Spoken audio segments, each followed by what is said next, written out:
그럼 제 2부 강의 시작하도록 하겠습니다.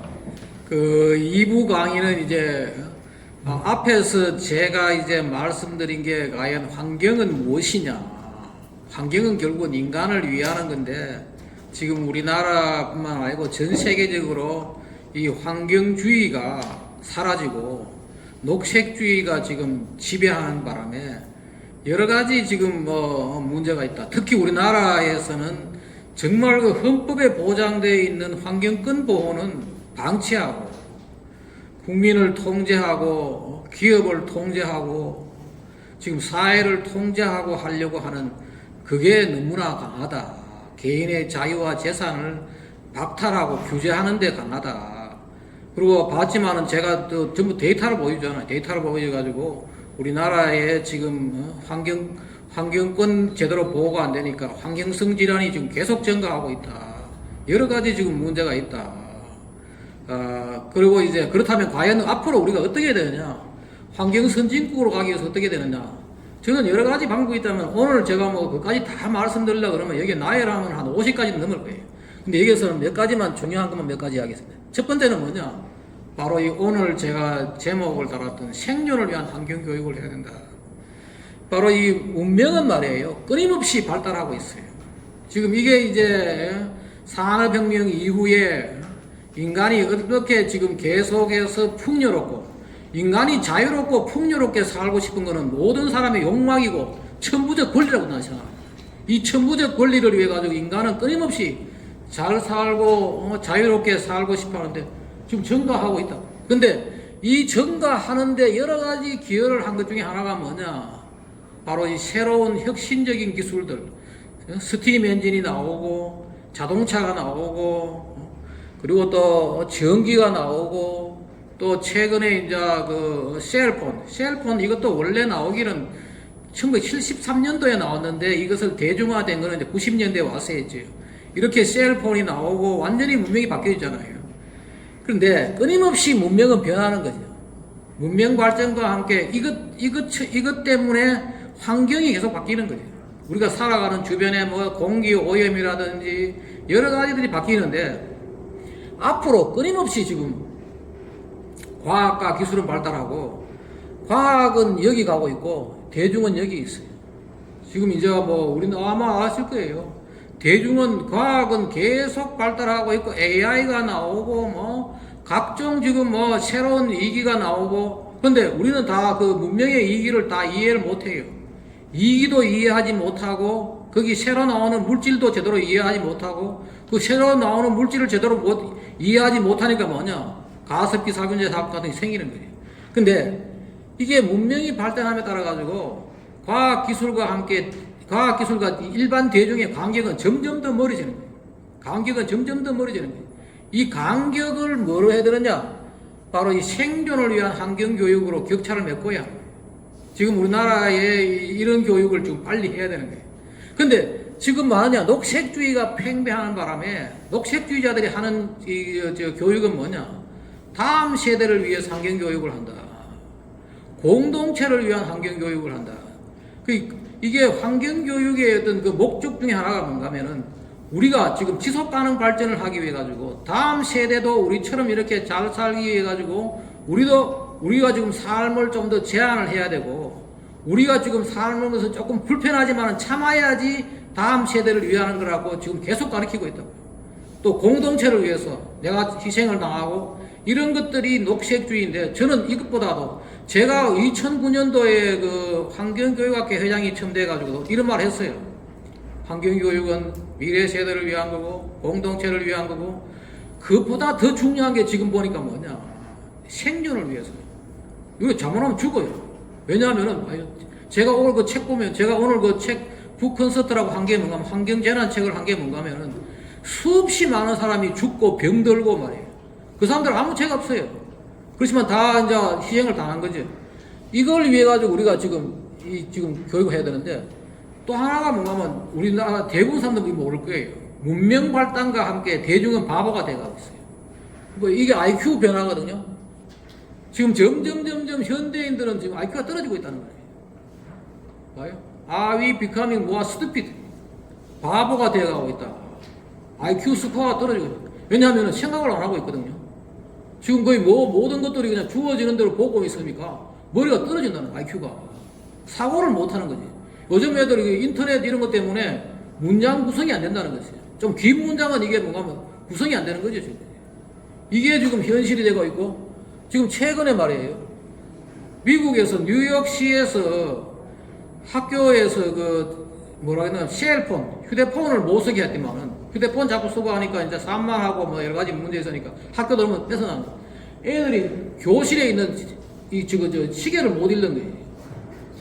시계를 못 읽고 지금 이게 지금 현실이고, 그러니까 뭔가 하면은 지금 시계 뗀다는 거 아니에요, 지금. 아니면 아예 디지털로 하든지, 그 점점 사고를 안 하는 거지, 생각을 안 하는 거지. 주어진 대로 해가지고. 그러니까 뭐하느냐.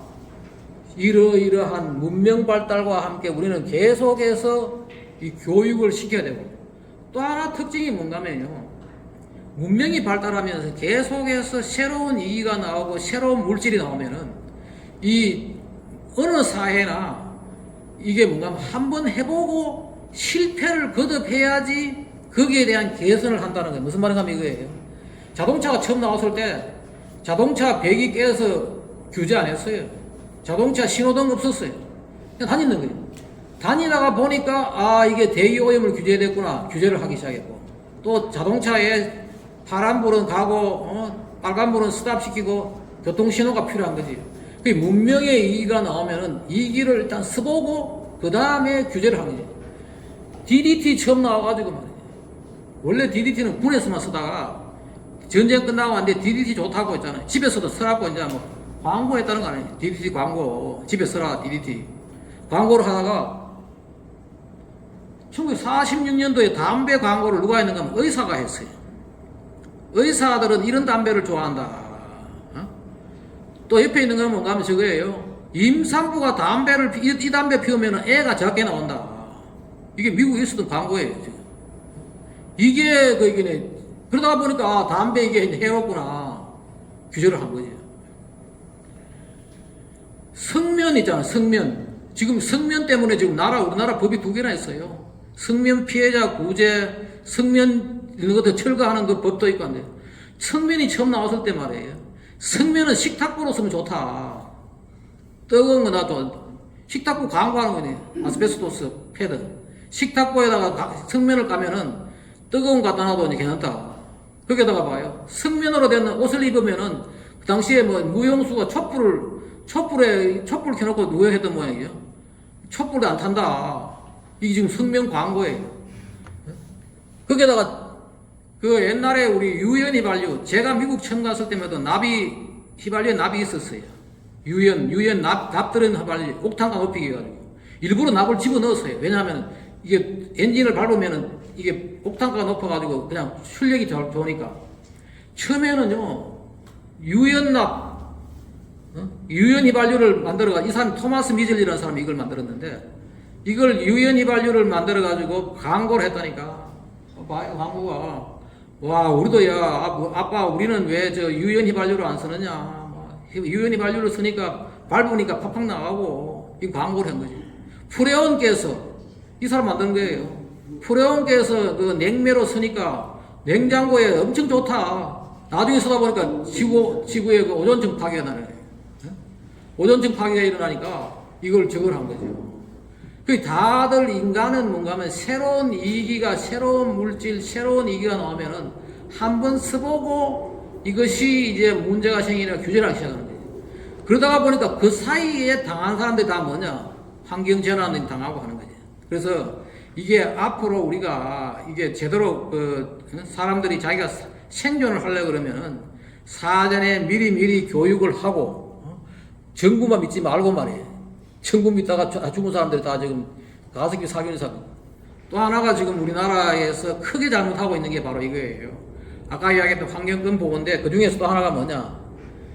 지금 빈부의 두 세계가 공존하고 있어요. 당연하죠. 빈부의 두 세계. 이게 지금 뭔가 타워 팰리스하고 지금 구룡마을인데, 여기에 빈부의 두 세계가 공존하는데, 가난한 데서는요, 아주 열악한 생활 환경에서 여러 가지 열악한 생활 환경에 살아가는데 우리나라의 정부가 이걸 책임을 져야 돼요. 적어도. 근데 이 보수 정부도 못하고 진보 정부도 못하는데 지금 소득 분법, 소득 분위별로 기대수명, 건강수명은 잘 사는 5분이 하고요. 못 사는 1분이 하고 건강수명이 12년 차이가 나고 기대수명이 7년 차이가 나요. 왜 그러냐? 물론 영양도 있고 어려도 있지만은 그 중에 많은 것들이 뭔가 열악한 생활 환경이에요. 그리고 이 소득계층별 건강 상태 보면은 잘 사는 데는 뭐 20 몇 프로가 아주 건강하고 건강 한편이 50 몇 프로인데 이게 저소득층은 건강 한편하고 아주 건강 한편하고는 뭐 거의 20 몇 프로밖에 안 돼요. 우리나라에서 지금 적어도 국가에서 다른 정책보다도 쓸데없이 무슨 뭐 다른 데 엉뚱한 돈 쓸 게 아니고 정부가 지금 뭔가 하면은 가난한 이게 좀 모든 국민은 건강하고 쾌적하게 살아야 되니까 여기에 투자를 하는 것이 지금 국가가 해야 되고 또 여기에 투자를 하면은 말입니다. 의료비를 절약을 할 수 있다고 해요. 건강에. 이런 것들을 해야 되고 미국에서도 이랬어요. 미국에 보면은 70년대, 80년대 여러 가지 환경 문제를 경험하다가 미국에서 뭐 했느냐 하면은 90년대에 미국의 EPA가 환경부에서 환경평등 추진단을 만들었어요. 왜? 환경은 적어도 다 같이 건강하게 살아야 되겠다. 미국도 보니까 전부 다 뭔가 흑인촌 이런 데서 환경이 나쁘거든요. 그러니까 이제 이걸 만들고 또 하나 뭔가 하면은 92년도에 미국의 EPA에서 환경평등국이라는 걸 만들었어요. 근데 이걸 이름을 바꿨어요. 94년도에 환경정의국으로. 그리고 여기다가 환경정의자문위원회를 만들었어요. 이게 뭔가 국가에서 백악관의 밑에다가 이게 환경정의자문위원회. 우리나라 지금 뭐 탄소중립, 녹색성장위원회 이런 걸 할 게 아니고 지금 모든 국민이 건강하고 쾌적하게 살 수 있도록 이런 것들을 만들어 가야 되고 93년도부터 모든 환경정책에다가 환경평등 우선권. 잘 사는 데는 좋은 물 주고 못 사는 데는 나쁜 물 주고 이러지 말아야 된다는 거예요. 모든 곳에다가 같은 지금 우리나라도 그렇죠. 거기는 잘 사는 데나 못 사는 데나 공원 면적을 같이 해야 되고 그런 것들을 국가에서 정책을 해야지 이게 되는 거지요. 이게 이제 국가에서 해야 될 건데 그걸 안 하고 있다는 거죠. 그래서 지금 봐요. 우리나라는 지금 뭔가 하면은 봐요. 환경정의법 이런 법도 없어요. 국가에서 이런 법 만들어가지고 잘 사는 데나 못 사는 데나 아까 이야기했듯이 나 같은 좋은 물을 수돗물 우리나라 지금 좋은 지방에서 수돗물 나빠요. 지방 수돗물이 나쁘다고요. 그 이유도 있어요. 왜냐하면 거기에 그 지자체가 돈이 적어가지고 그리고 여러 가지 그 문제가 있는데 그런 것들을 똑같이 할 수 있도록 오히려 그런 데다가 그 돈을 보조를 해줘야 되거든요. 그리고 환경정의국 우리나라 무슨 뭐 수질보전국 뭐 대기국 뭐 각종 뭐 탄소 중립 국가도 있는데 이런 정의국도 없어요. 우리나라 환경정의자문위원회 이런 걸 만들고 미국에서 봐요. 미국에서 그 EPA보다도 환경부보다 먼저 생긴 게 뭔가 하면은 NIEHS라고 미국 국립환경보건과학연구원 미국의 환경부가 70년 생겼는데 이거는 67년 생겼어요. 여기서 뭐 하느냐?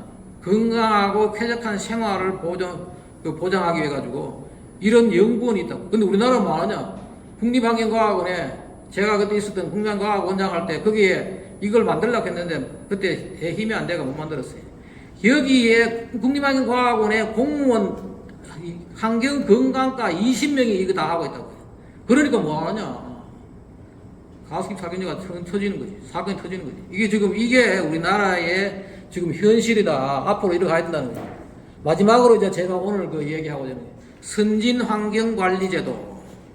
아마 이거는 제가 볼 때는 앞으로 우리나라의 비즈니스 모델로 제가 지난번에 맨발 걷기 이야기하면서 얼씬 카페를 비즈니스 모델로 제가 이야기했듯이 이것을 이제 우리나라의 홈앤빌딩 인스펙션 제도를 비즈니스 모델로 가야 되고 지금 그 ESA 같은 데서 쓸데없이 그보다도 그 ESA의 안에 이런 것들을 홈앤빌딩 인스펙션 제도 자기 회사의 건물들이 얼마나 자기 그 직원들한테 건강하고 쾌적한 환경을 제공하는지 이런 것들을 고려하는 것도 필요하지 않느냐.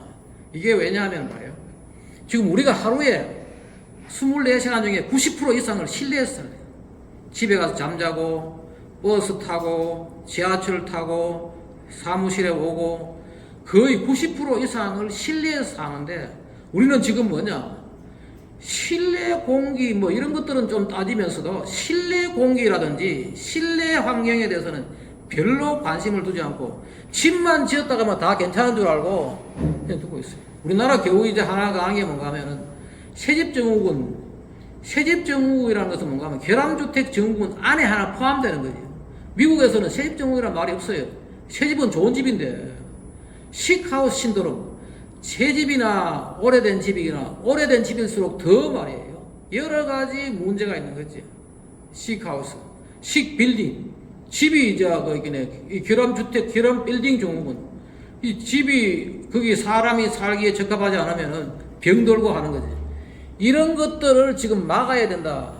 그래서 처음에 말씀드렸지만은 이것을 의사가 인체 건강을 진단하듯이 이런 진단하는 제도를 만들어야 되고, 그 외국에서는 지금 이런 걸 기사도 있어요. 빌딩 바이러스더라. 이게 원래 빌딩 바이러스더란 말이 처음 나온 거는 저게 독일에서 나왔는데, 그 지역 그 빌딩이라든지 그 주택에 사람이 살기에 적합한지 안 한지를 테스트하는 거지 지금. 여기에 이 집이 얼마나 건강한지 안 한지, 또 거기에 뭐 곰팡이가 있는지 없는지, 그 다음에 전자파가 어떤지, 여러 가지 실내 공기 문제, 건축 자재는 어떤지 이런 것들 다 따지 나가는 거지. 이거 뭐 수돗물부터 해가지고 이걸 전부 다 공인 환경 생활, 제가 그래서 이걸 우리나라에 우리나라도 수질 기사, 뭐 소음 진동 기사, 각종 기사가 있는데 이 공인 생활 환경 기사를 이걸 빨리 제도화해야 된다. 나라에서 이런 제도를 만들어가지고 그 빌딩이 사람이 살기에, 사람이 건강하게 살기에 적합한지 안 한지를 테스트하는 그런 것들을 해야 된다. 이게 원래 미국에서 또 독일에서 도입되기 때문에 어떻게 됐느냐 하면은 바로 미국의 처음 사건이 뭔가 하면은 필라델피아 재향군입변 사건이라고 있어요. 그 책에 나오는 거 있죠. 재난책에 나오는데. 76년 7월 달에 말이에요. 미국 필라델피아의 벨레뷰 스탠트포드라는 호텔인데, 이거 아주 좋은 호텔이에요. 94년도에 건축해가지고 미국의 히스토리컬 사이트, 역사 유물로 되어 있는 그런, 여기서 미국의 독립 200주년 재향군인의 기념 행사를 했어요. 7월 21일부터 24일까지, 미국의 원래 그 7월 4일이 저거죠. 독립기념일이죠. 76년도 7월 4일이 그거죠. 200주년이죠. 그때 행사를 했는데 재향군인들이 모여가지고 참석자 4,400명 중에서 255명이 고열과 기침을 해요. 결국 34명이 죽었어요. 큰 사건이지. 큰 사건인데 이 사건이 왜 그랬느냐? 빌딩에 문제가 있는 거예요. 근데 이때 막 처음에 폐렴 점세를 알았는데 이게 보니까 폐렴이 아니에요. 이때 처음 이런 균이 발견됐어요. 레지오넬라 뉴모필리아라는 이 세균이 발견됐어요. 이 세균이 그때 처음 나와가지고 이걸 보니까 뭐가 문제였느냐? 여기에 그 냉방시설에 에어컨 냉각수에 문제가 있어가지고 그게 돌아가지고 그 지역에 있는 사람들이 이제 다 병에 걸리고 뭐 난리가 난 거지. 주로 지금도 말이에요. 지금 이 사건만 끝나는 게 지금 우리나라도 자주 나온다고요. 저는 가끔 이제 뉴스도 보고 하는데, 이거 나온다는 뉴스 보고 하는데, 이게 뭐냐? 주로 이제 그 호텔도 호텔이지만은, 호텔도 오래된 호텔들, 관리 제대로 안 된 호텔들, 또 그 다음에 저거예요. 지금 병원 같은 데서도 자주 나와요. 왜냐면은 이게 주로 사람이 면역이 떨어졌을 때, 병원 같은 데서, 우리나라도 한번 사건이 있었어요. 그 병원에서 환자들한테 이 균은 우리가 저항력이 인해 있는데 주로 이제 면역이 약하면 죽는 거죠. 주로 뭔가 여기 보면은 우리 호텔에 가가지고 목욕하고 에어컨 냉각, 그 다음에 수돗물 이런 걸 통해 가지고 들어오는데 이게 지금 아직도 백신이 없어요. 그래가지고 수돗물 때문에 많은 것들이 생기고 지금 미국에서 보십시오. 2016년 7월 달에 워싱턴 포스트에 보면은 지금 15년 동안에 4배나 증가했다. 점점 증가하고 있어요. 우리나라에도 이런 것들이, 이런 사건들이 터지고 나니까 뭐 하냐? 빌딩을 관리를 해야 된다. 또 하나가 뭐냐? 미국의 러버커넬 사건이 아주 큰 사건이었죠. 78년도에 이제 제가 그때 81년도 미국 가니까 이 사건 때문에 미국의 곳곳에서 지금 유해물질 사이트를 찾고 난리가 났었어요. 뉴욕주의 나야가라 폭포 옆에 있는 나야가라 시라 했는데 여기에 70년대 초에 가정집에서 뭐 이상한 물질이 나오고 하수구가 금속 액체로 부식되고 주민들이 피부병, 두통, 유산, 높은 유산물 이런 거. 그래 가만히 보니까 뭔가 하면은 이걸 이제 나야가라 가제처라는 신문 기자가 보니까 그 지역이 유독성 물질로 매립돼요. 과거에 여기에 그 지역에다가 유독성 물질을 매립해놓고 그 위에다가 집을 지은 거예요. 학교도 짓고. 그런데 이제 이때 어떤 일이 있었는가 하면은 로이스 깁스라는 이 여자분이 주부가 자기 아들이 만성천식하고 신장질환 가끔 또 발작도 하고 이런 거지. 그러니까 이게 자기 학교에 여기에 또 학교를 지었어요. 여기 보면 여기가 가운데 있는 여기 학교를 지었어요. 그 유해 물질을 매립을 해가지고 그 위에다 학교를 지은 거예요. 거기다가 이제 지으니까 집도 짓고 하니까 뭔가 하면은 저걸 한 거예요. 나중에 보니까 집에서 뭐 이상한 물질이 나오고 이러니까 이 여자가 다니면서 뭔가 하면 주부가 다니면서 어느 집에서 어떤 문제가 있느냐. 곳곳에서 애들이 아프고 뭐 이런 거지. 그 나중에 알고 보니까 여기에 1942년부터 53년까지 여기에 200가지 화학물질을 22,000톤을 묻었다. 묻고 거기다가 뭔가 이거를 학교에 기증한 거예요. 기증을 하니까 학교에서는 여기다가 학교 지은 거예요. 교육청 기증을 하니까. 학교 짓고 그래 난리가 난 거죠. 그래가지고 미국에서 이때 카트 때인데 카트 대통령이 이 지역을 환경재난지역으로 선포를 하고 이 아줌마는 러버커넬 원래 여기가 저거예요. 운하를 팔다가 거기는 버렸던 거예요. 운하를 파다가 못 파고 아마 그 책 읽으면 재밌어요. 거기 보면은 운하를 파다가 못 파고 그 웅둥이에다가 그냥 묻었는 거예요. 묻고 해가지고 이제 그랬던 건데 이 사람 책도 쓰고 해가지고 이 시대에 이게 미국에서 큰 사건이 있지. 그리고 자기 집인데 집 밑에서 막 유독물질이 막 나오고 이러니까 이런 것들이 이제 사건이 터지고 또 하나가 뭐냐 재밌는 사건이 뭔가 하면은 지금 우리나라 라돈이라고 그러는데 원래 라돈의 시작은 뭔가 하면 이거예요. 미국의 리메릭 원전 라돈 사건이라 해가지고 펜실베니아주에 84년도에 어떤 일이 있었나 하면은 이 사람이 누군가 하면은 스탠리 와트라스라는 사람인데 이 사람이 원자력 발전소의 노무자였어요.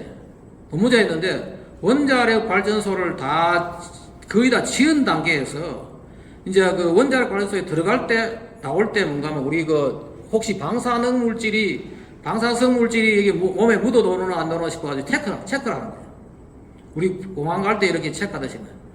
여기에 이 사람은 뭔가 하면은 가서 일하고 나올 때 삐삐 되는 게 아니고 들어갈 때 삐삐 되는 거예요.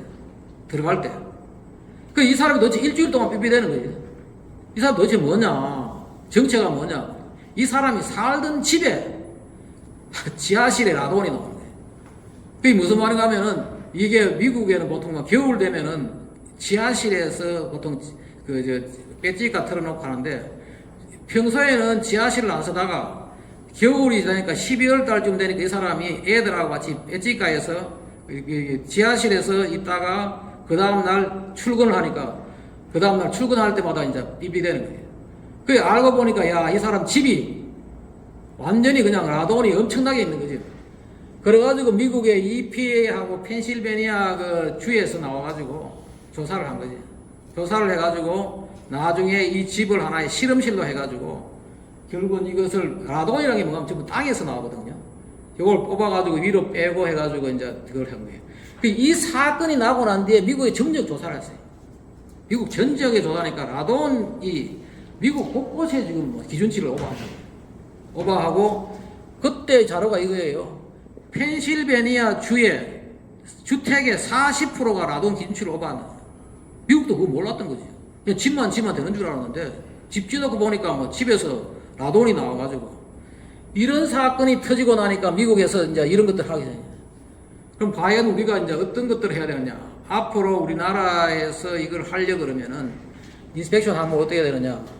이게 이제 집에다가 하나씩 체크를 다 하는 거지. 아동이 첫 번째 우리가 볼 수 있는 거지.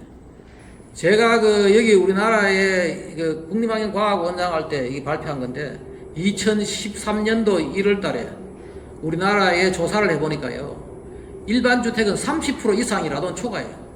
우리나라가 지금 뭐가 폐암이 증가하는 이유가 있다니까요. 폐암 자꾸 증가하는 이유가 바로 이런 거라고. 그러면 전국의 평균이 뭔가 하면 22%. 5가구 중에 1가구가 라돈 기준치 초과예요. 거기다가 아파트는 좀 적지만은 일반 주택도 지금 특히 반지하 있잖아요. 반지하. 우리나라도 서울도 성북동 이런 데 반지하 같은데. 특히 강원도 이런 데 반지하. 지금 보세요. 우리나라의 유치원에 보니까 강원도 같은데. 강원도가 여기에 이게 황암지대 이런 데 보니까 유치원 9개가 라돈 기준 초과. 그 다음에 충남, 충북, 조지대가 라돈이 많이 나오는 그게요. 왜 그런가 하면은 저 지역이 이제 라돈이 많이 나오고 그런 안반으로 되어 있고 또 저런 데 있는 데서 다들 집 지을 때 뭐 하는가 하면은요. 아까 우리 앞에서 봤죠. 세종시 아파트에 3분의 1 중 하나가 라돈 기초가 있다. 우리가 아파트를 누가 짓는가 하면은 보통 터널 뚫고 지하에서 파내는 거 있잖아요. 이걸 다 골재로 쓰거든요.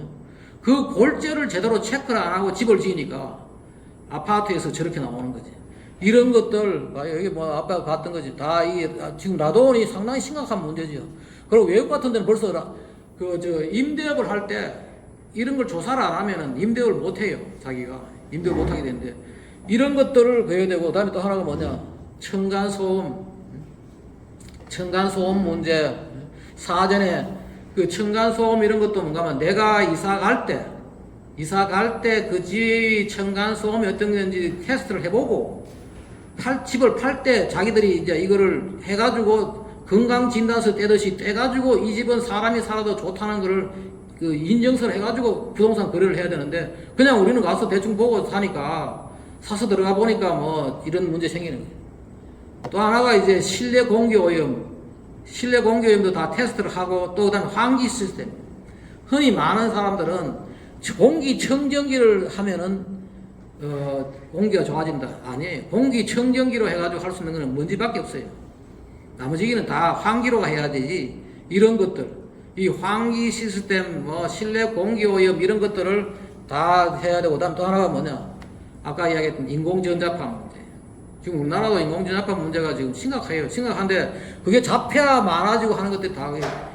지금 우리 집 주변에 지나가는 전선이 저런 점들, 전선 지나가는 것들, 그 다음에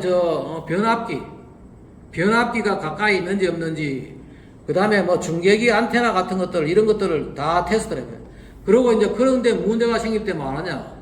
저런 이제 필름을 깔다든지, 페인트를 칠하든지, 또 요즘 최근에 저런 것도 있더라고요. 유리창 자체가 전자파를 막는 유리창이 있어요. 이런 것들을 해가지고 막아야 되는 거예요. 이 송전탑 주변에 이런 식으로 이 전자파 이런 것들을 다 확인해. 독일에서는 이게 원래 빌딩 마이너스 때 시작이 전자파 때문에 시작했다는 거예요. 이런 식으로 하고, 그 다음에 또 하나가 뭐냐? 수돗물. 우리나라에 흔히 이렇게 우리나라에 깔려있는 파이프, 지하와 건물에 깔려있는 파이프가 지구 세 바퀴 돈다. 엄청나게 깔려있죠. 근데 집에 깔려있는 거는 우리 옥내 배관은 건물 주인이 책임이에요. 근데 계량기까지 돌을 때까지는 지자체의 책임이에요. 근데 저기가 다 뭐냐?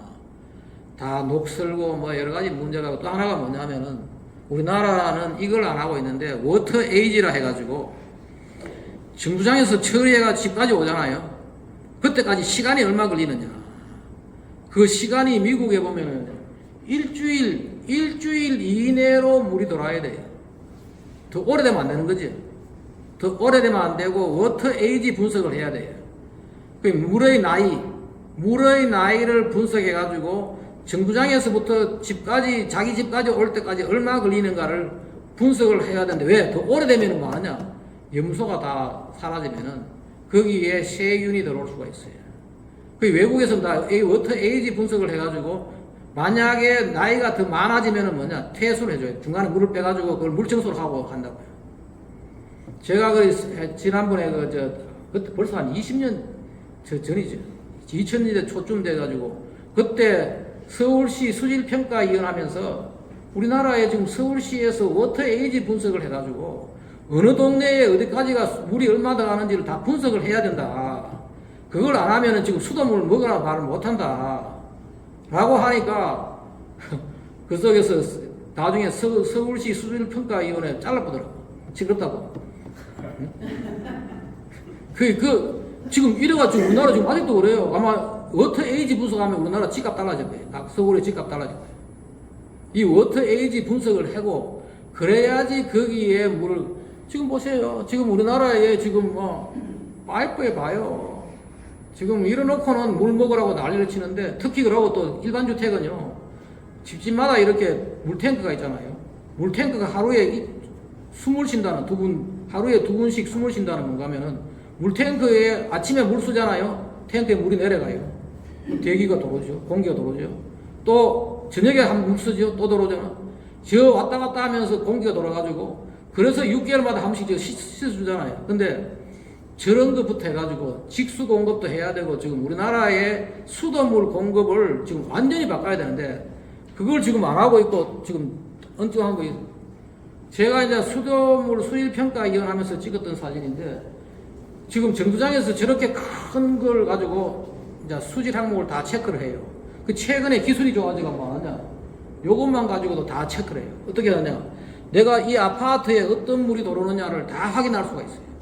수돗물 자동 측정하는데 잔류염소, 뭐 전기전도도, 용존산소, 암모니아, 질산, 탁도, 색도, 알칼리도, pH, 뭐 수온, 가망칼슘 섭취량 다 이걸 실시간으로 해가지고 우리 집에 어떤 물이 들어오는지를 다 해가지고 하는데 그런 것들을 정기적으로 체크를 해가지고 인스펙션을 해가지고 이 집이 사람이 살기에 좋은지 안 좋은지를 해서 관리를 해야 된다. 또 하나가 이제 바로 이런 것들이지. 에너지 전략, 이걸도 외국에서 하고 있는 거잖아요. 화재 발생 가능성. 지금 아파트 단지라든지 이런 데 주택에 불나는 것 중에 많은 것들이 배선 같은 이런 것들이 배선 같은 이런 것들인데 그런 것들을 사전에 해가지고 집하고 사고 팔 때 이걸 이제 보자는 거예요. 그 다음에 이제 건축 자재에도 이게 자재 자체에서 아동이나 성명이 나오니까 이런 것들을 사전에 다 체크를 하고 이게 성면 문제 이런 것들을 하는 거지. 또 우리나라 독특하게 또 빛공해 방지법이라고 있어요. 빛공해 방지, 그 집에 빛이